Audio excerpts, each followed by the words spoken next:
The first angel sounded, and hail and fire followed, mingled with blood, and they were thrown to the earth. And a third of the trees were burned up, and all green grass was burned up. Now the first angel who's standing before the throne, he blows his trumpet and executes his task. Hail, fire, mingled with blood are cast to the earth, and the result will be the destruction of 1/3 of the trees and all of the green grass on the earth. Now, in the beginning of life on earth, after God had prepared the earth, the first thing he did was make the vegetation, the trees, and the grasses. This he did in preparation for his greatest creation, which was mankind. Because of humanity turning against its creator and his purposes, the ability of the earth to sustain life is beginning to be taken away. Now, you can look at this as 1/3 of Earth's vegetation being destroyed as part of God's wrath, or you can look at this as 2/3 of the vegetation remaining as a demonstration of God's grace and patience. You see, our God takes no pleasure in the death of anyone, and he's giving you time to turn to him. Now, I'm not sure how this is going to look coming down, but it will come down. Then the second angel sounded, and something like a great mountain burning with fire was thrown into the sea, and a third of the sea became blood, and a third of the living creatures in the sea died, and a third of the ships were destroyed.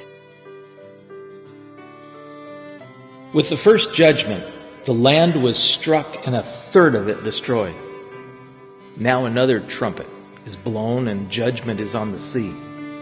A fiery object is going to fall from the sky, something like a burning mountain, perhaps an asteroid. It's going to fall into the sea, probably the Mediterranean Sea, because of its relationship with the old Roman Empire and with Israel. But this will leave the sea devastated. 1/3 of the living things that are in the sea will be killed, leaving the sea as a sea of blood. Also, the impact will destroy 1/3 of the ships which are on the sea. This is a supernatural event, as with all the signs that God's giving to us. There's no point trying to reason how this could happen. It just will. Then the third angel sounded, and a great star fell from heaven, burning like a torch, and it fell on a third of the rivers and on the springs of water. The name of the star is Wormwood. A third of the waters became wormwood, and many men died from the water because it was made bitter. This beautiful world that God made for us is really taking a beating. First the land, then the sea, and now the fresh water. You see, at this point, in this 7-year end of time as we know it, the third trumpet is blown. And this time, look for a meteor to strike the earth with such an impact that its debris is spread out over a great area. This meteor is called Wormwood because it will contaminate 1/3 of the fresh water of the earth. Even the water deep in the earth will be affected. Don't drink the water. The poisonous contaminants from the meteor will result in many deaths of those still surviving at that time. Look for the 2/3 of the drinking water that still remains. That's God's grace. Then the fourth angel sounded, and a third of the sun was struck, a third of the moon, and a third of the stars, so that a third of them were darkened. A third of the day did not shine, and likewise the night. Okay, now we move to trumpet 4, and we see nothing is out of God's reach. This time, the celestial bodies of space are affected by the actions of this fourth angel carrying out his task. The sun, the moon, the stars, they all lose a third of their light. Now the struggles of looking for food and water are much harder with darker days and longer nights.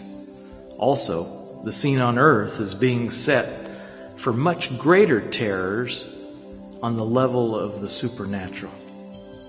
By now, you're wondering why God has allowed such destruction of people and the environment by evil men and by God's own judgments, literally destroying all we know of life and hope of a future, or maybe even a family or a home of your own. Now life just consists of hanging on for another day. I'd like to try to answer this for you. You see, mankind was created by God, and this through His Son Jesus. We were created for the purpose to have fellowship with God, to live in peace with God and with other people. Through our mutual love for our God, we find love for all people.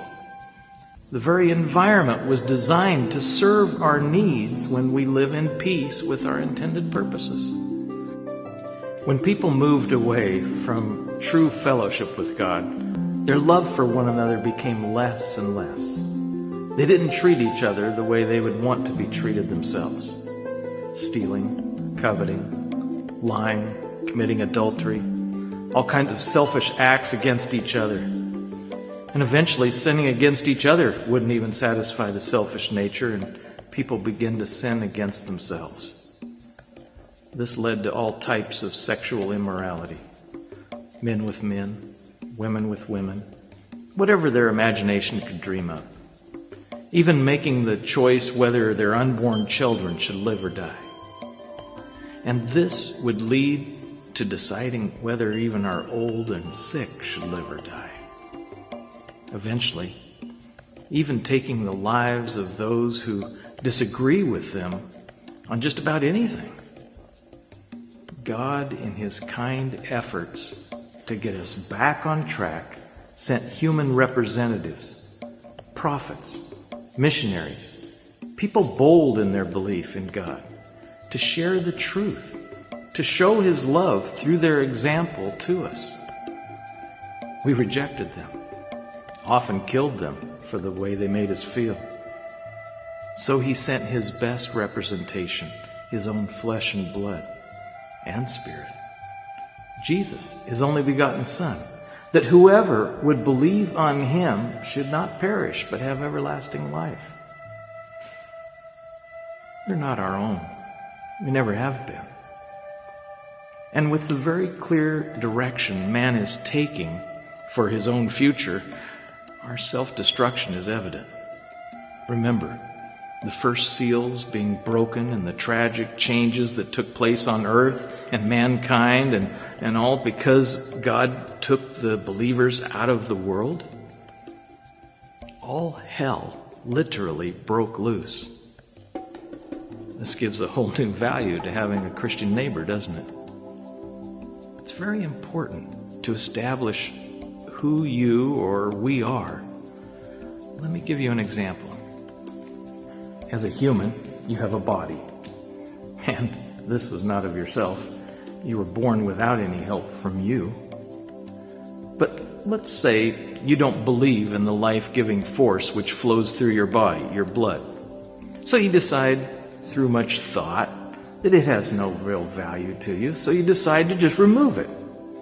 Well, soon you find out you were wrong.